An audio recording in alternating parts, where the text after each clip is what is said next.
खुलुमबाय स्टुडियोआव आं उदांस्रि मुसाहारि गोबाव सम जोबथेसालियाव थानानै गावनि आंगो न'आव फैफिनबाय बारग' एनडीएफबी नीलद दैमारी एबा डी नायहाब बिथाङा।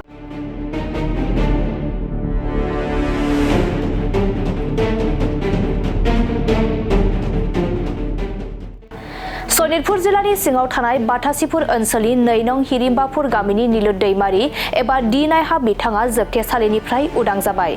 बिटिआर गोजोन गोरोबथानि उनाव जोबथेसालियाव थानांनाय बारग' एनडीएफबी बिथांमोनखौ साफानि उनाव साफा गबोनायखौ नुनो मोन्दों। थारैनो मख'नो गोनांदि मोनसे समाव हारिनि थाखाय हाथियारजों सोमावसारनायाव एनडीएफबी हानजानि खायसेफोरा जोबथेसालियाव जोबनानै दोनजादोंमोन। बेनिनो सोरबा एनआईए केस नांना सोरबा फासिनि साजा आरो जिउ जोबजासे जोबथेसालियाव थानांनाय साजा फोसावजादोंमोन।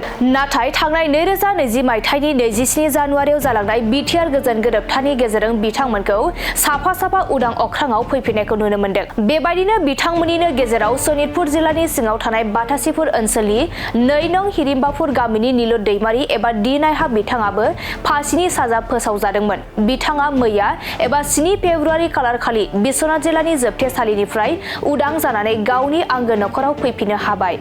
बिथांनि नखराव सफैफिननायखौ लानानै गामिनि रायजो राजाफोर, समाज सिबियारि दैदेनगिरिफोर आरो बारग' एनडीएफबी लोगोफोरा रंजा बाजायै बरायनायखौ नुनो मोननाय जादों। खुलुमबाय चेनेलनि नामखौ खुलुमबाय।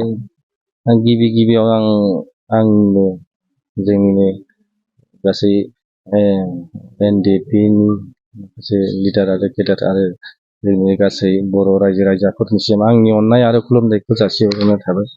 जाहाथे आं दुखु दाहानि गेजेरजों दिनै 11 बोसोर जोबथेसालियाव थानानै दिनै उदां जाबाय। बेफोर जोंनि केसफोरनि थाखाय माखासे जोंनिनो दैदेनगिरिफ्रा जोंनि बर' ससाइटिफ्रा मावनानै जोंखौ उदां खालामबाय। बेनि थाखाय आं बहुद रोजा रोजा साबायखर होनाय थाबाय बिथांमोननिसिम। दायो जे नोंथाङा गावनि आंगो न' फारसे मोनफैफिनबाय, दायो नोंथाङा बे न' फारसे मोनफैफिननायखौ लानानै नोंथांनि गोसोआव माबायदि सानो? आं लाथ्र' हायो आंनि गोसोआव जोबथा खुसि।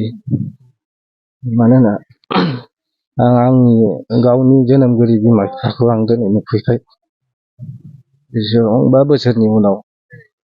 लोगोसे आंनिनो गामिनि, आंनिनो लोगोफोर, आंनिनो आइ आफा बिदा फंबाय गासैखौबो आं दिनै लोगो मोनफैबाय।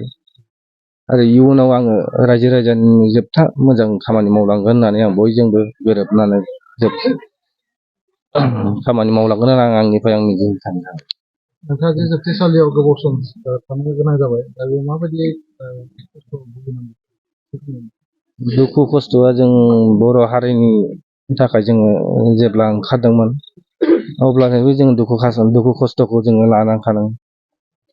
बेनि बेलायावबो जों जोबथेसालियाव थानाय समावबो जों दुखु खस्थ'खौ जों नेवसिनानैबाबो जों बर' हारिनि थाखाय जों सहायलांगोन होननानै दिनैसिम जों सहायनानै थागासिनो दं।